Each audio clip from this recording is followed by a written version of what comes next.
Hi everyone, hope you're enjoying today. My name is John Savage and I'm going to be talking to you today about the sometimes perilous journey of moving from your IoT concept to bringing a concrete project into production with all the bells and whistles that go with that. So I guess a lot of people in this room at the moment you're very familiar with various horizontal stacks in parts of the IoT stack, to say, very good at sensors, very good at gateways, very good at edge processing and so on. The challenge with bringing an IoT solution into production end-to-end is exactly that end-to-end part of it. Bringing all of those parts together in a cohesive, coherent whole that's going to stand up against the rigors and tests of the real world is a big challenge. Who I'm kind of mainly aiming this presentation at today would be if you're an organization out there that's about to embark upon an IoT journey, where you've got the idea of something in the IoT space and you want to implement it, and you've got finite resources. If you're Google and you can afford to make as many mistakes as you want, well then, that's great. We have an awful lot of experience in this space, and I hope that some of the learnings are going to help you in getting that journey a little bit easier for you. A bit of background about ourselves. So I'm, as mentioned, I'm founder and technical director of Action Point Software. We're a custom software development house. In the IoT space, we act as SIs. So we're systems integrators. What that means is essentially we've got a partner network we've built up over the years of people that we bring to the table in order to deliver the end-to-end IoT solution. The example there is we're working on a proof of concept in the industrial Internet of Things, Manufacturing 4.0. We're working with an automotive manufacturing company whereby we're actually coordinating the work of about 5 different partners, Dell and Intel being key partners in that process. It's a proof of concept that I hope to tell you more about in about a month or two's time. But essentially from the customer's perspective, they're dealing with us, and then we're coordinating all of the external parties to make the whole thing work and work well. I guess over the years, one thing that Action Point has done is we've probably turned down more IoT projects than we've taken on, because in the early stages we have an awful lot of discussions with clients about what exactly they're trying to achieve. And some of the common issues we've come across are these three. And they do look like common sense when you put them on a slide like this. But in a regular software projects, it's very rare we get one and never get two of these issues on a regular software project. However, we found for some reason that we're going to go into, in the IoT space, it's quite common that you'll have maybe 2 or even 3 of these issues on an IoT project. And we'll go into some detail now. So for starters, and I'm a techie myself, so I can say this, don't let the techies rule the roost. What we mean by that is, you've probably heard the phrase, IoT is a fantastic solution looking for a problem. What that essentially embodies is the notion that the technology that's driving the explosion of IoT is while it's hard, it's really becoming easy compared to where it was 3 to 5 years ago, let's say. So it's really, really easy to build really, really cool technology systems that technical people love doing. However, unfortunately, at the end of the day, someone's got to pay the bills. And there has to be a clear, cohesive objective around which you're going to put the project. What is the goal of the project? And everybody on your team has to be aware of that and has to buy into that. That objective is not always financial. I'll give you an example. We worked with Aga Rangemaster a number of years ago, built an IoT solution to connect their ovens up to the internet and allow you to control them from an app. Their explicit goal was not revenue, it was market awareness in a younger demographic, and it was quite successful in that goal. So essentially, you've got to have the concrete concept of what you're trying to achieve and communicate that to everybody on the team, and once you do that, then you'll be well on your way. Then you've got the flip side, is don't let the non-techies rule the roost. IoT events are absolutely fantastic, and they're often littered with really, really cool 10-minute demos that show how with the clicks of a few buttons you can have an edge sensor connected to a gateway, talking to the cloud and tweeting when you take your hand over a light sensor, let's say. They're really, really cool demos, but the challenge with those is that they can lead the non-technical people into this false sense that it's all easy. Specific things are easy, but bringing the whole thing together is quite complex. Action Point's involvement in IoT projects, we're often the first technical party to the table. We get non-technical customers coming to us with the vision, and it's a very, very interesting initial conversation. But it does lead to an awful lot of expectation management in that first conversation.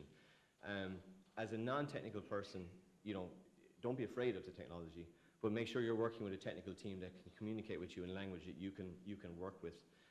Listen very carefully what the technical people are telling you and make sure that you adapt what you're trying to achieve to what the technical constraints actually present to you.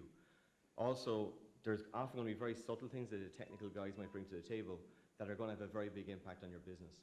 So if you have an existing business and you're adopting an IoT strategy, you've got to be very aware that it could affect your sales, it could affect your finance, it could affect your entire business model. Your operational activities could be changed significantly, your customer service, your deployment. It could have a big shift for everybody across your whole team.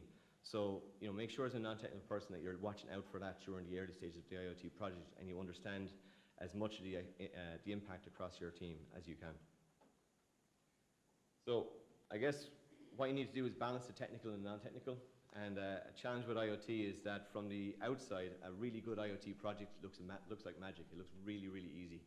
And there are certain things in life that look easy until you try them. So, you've got to make sure that you've got the balance right. You've got to get the bottom-up technical guys, bring the detail and the realism into the project mix, but you also have to have the top-down business people with their vision and their drive as to where they want the project to go. And if you can find that balance and get your team to operate in the middle ground, that's where the magic in the IoT space happens. So the third issue that we've come across quite regularly, and it's a very subtle one in the IoT space, is what we call tentative stakeholders. And a tentative stakeholder is one of two things: either someone that's uncertain or someone that's not in the room. And I'll give you an example. Like the easy IoT proposition is in the manufacturing space. I think everyone in this room will probably say manufacturing 4.0 is the next big thing for IoT. It's very easy to define what you want to do, very easy to explain what the output is. But take a step back and look at it from the perspective of the MD of a large manufacturing plant that's humming away and going through millions and millions and millions of euros a week maybe. He hears from all of his colleagues and peers and all of the industry press that you should be doing IoT. Manufacturing 4.0 is the next big thing. You let loads of sensors all around your factory floor, you get loads of reports, loads of data, magic will happen and you'll save money. And the challenge from that person's perspective is understanding how that magic piece works. They're going to look at it from the perspective of what's my ROI here? And they're very comfortable, working on what the ROI is off a new manufacturing line, a new product. If I bring a new product online, what's that going to take? If I put a new pick and place machine, what efficiency is that going to bring me? That's a very clear thing that they're very used to. However, IoT can push someone out of their comfort zone. And in that case, sometimes the guy who's actually in charge of the purse strings and the project and driving it all can be uncertain. He's been asked to take a leap of faith. And someone that's not too sure and is actually taking a leap of faith, they can be difficult in driving a project. The other area that we have is the missing stakeholder. And when you're talking with very large IoT projects, so for example, smart cities, the issue that you sometimes get in smart cities is who is the stakeholder? And it could be the general public, but the problem is on the project team, you don't have a representative for the general public. So now who's going to drive the requirements? Who's going to drive the project forward? And it becomes a bit of a challenge. Smart cities is also interesting in that you have a split between the stakeholder that has to fund the project, probably the local council, and the stakeholder that's going to get the benefit, which is the operational person actually using the IoT solution.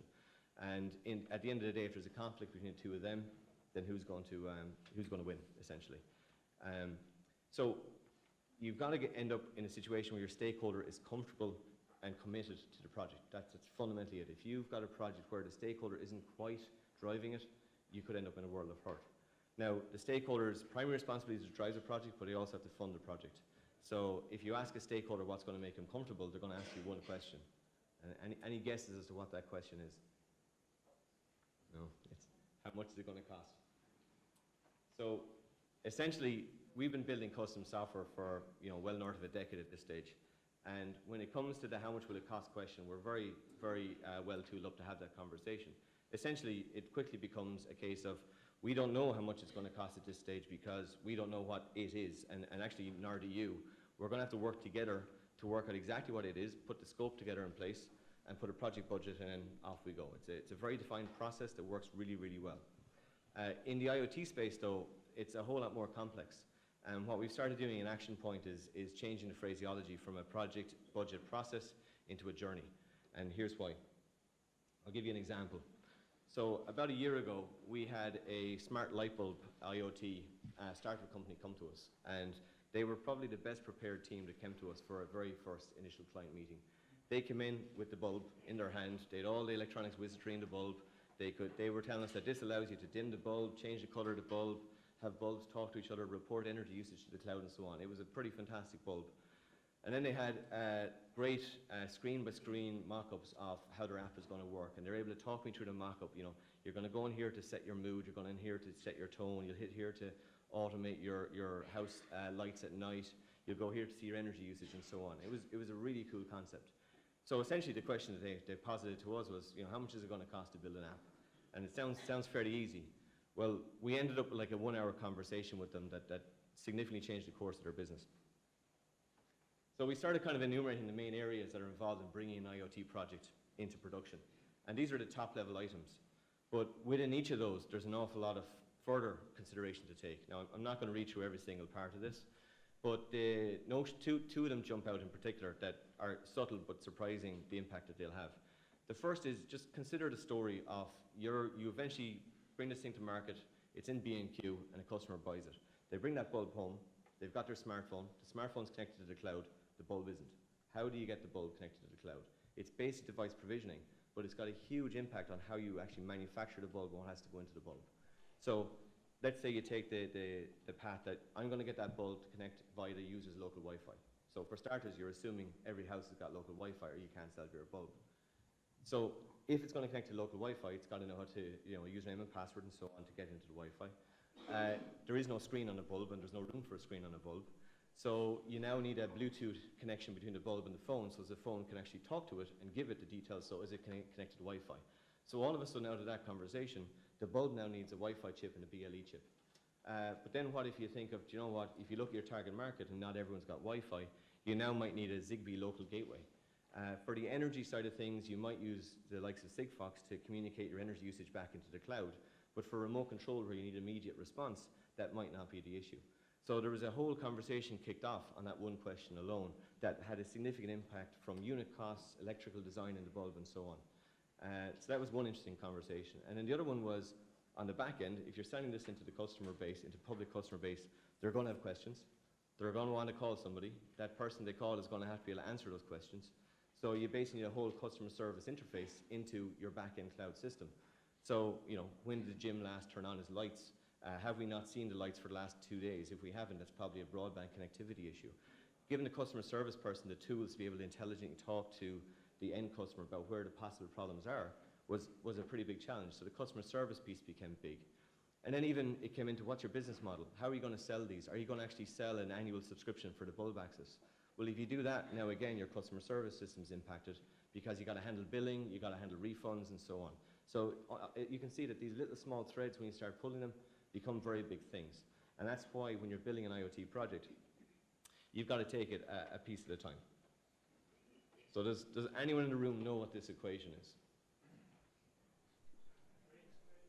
Boom, who said that? Nice, okay, yes, Drake's equation. So essentially the Drake equation was positive in the 1960s to answer a pretty much impossible question, which is how many alien civilizations might exist in the universe that we have a half a chance of talking to via radio waves? It's a big question, but what this guy did was he broke it down.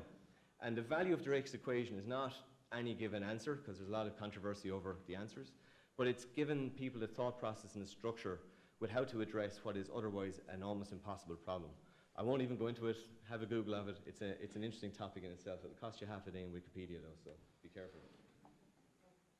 So what Action Point tried to do was we explored, could we do a Drake equation for IoT budgets? And we gave it a shot, and our Excel sheet got really complex really fast, and it was nowhere near as eloquent as the previous slide. So by the measure of eloquence alone, I'd say that costing an IoT project isn't as simple as finding how many ETs are phoning home. But if you are going to go talk through how much your IoT project is going to cost, you know, there is a process, there's a mechanism to do it. And you know, you start out with the 8-layer stack that probably everyone is familiar with in this room. You know, you cost each individual layer. But the problem is you've got the hidden complexities and the hidden interdependencies. So a simple example there is you need to have software running in your edge gateway. So let's say you go with really, really simple, cheap software running on the edge gateway. That might be fine for a low volume deployment. But in a high volume deployment, the unit cost of your gateway may be a lot higher because the software needs more horsepower to run. Also, your connectivity costs of your backhaul might be more expensive because simpler software will be more verbose and use a lot more data. So finding the balance there between how much you invest in your software versus what your unit cost and connectivity is are very important balances to strike. Another one is near the bottom there, you'll see analytics. If you know what your analytics requirement is from day one, then great. Like if your analytics requirement is very big, you want to know everything about what's going on in your IoT, then you're going to have a lot of sensors out there. They're going to have to be talking to a pretty complex, powerful gateway. There's going to be a lot of data coming back, a huge amount of storage. You're going to have data warehousing challenges as well to make your analytics run in a reasonable time. On the other hand, if you do very simple analytics, all of those things become very simple. So you can see how a question at one layer can have massive impacts across the whole lot. And then, perfect.